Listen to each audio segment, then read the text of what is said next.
পুরাইতে এবং বহুত দিন বাদে কিন্তু লগে লগে আমল সওয়াব আল্লাহ দেওয়া শুরু করতে সুবহানাল্লাহ। ঠিক ওভাবে যদি আমরা কোনো বাদ আমল নিয়ত করি, আরো 2 মাস বাদে একটা গানের আসর করতাম, একটা যাত্রা গান বাইরে সেই কিছু, এখন 2 মাস বাদে নেকির কাম করলে যদি সওয়াব শুরু হয়ে যায়, তাহলে আমরা বিবেকে ধরে যুক্তিবাদী যুক্তিয়ে ধরে রাখে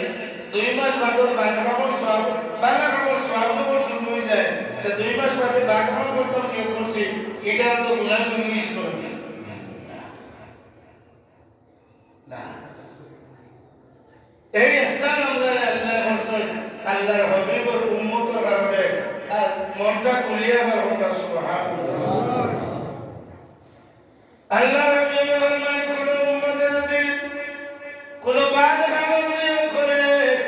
যতদিন বাদে বাদ খাবার নিয়ত করো,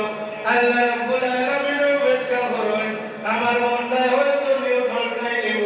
হয়তো নিয়ত হলটাই নিব, এটা করতো না, এটা করতো না, এটা করতো না, এটা করে করে যদি বাদ খাবার তারিখ হয় আর আল্লাহর বান্দা নবীর উম্মতে যদি কইলেন, এর মাঝে আল্লাহ ফরমান ও আমার ফেরেশতা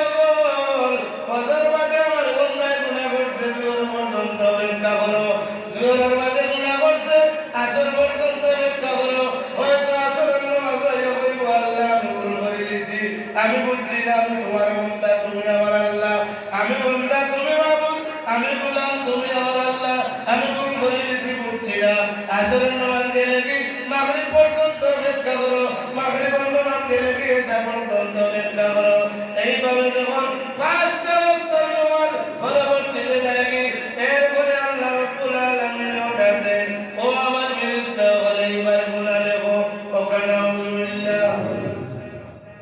কিন্তু বালাগ আমল নিয়ত মনে আনার বাদ থেকে সওয়াব শুরু, এগুলা 2 মাস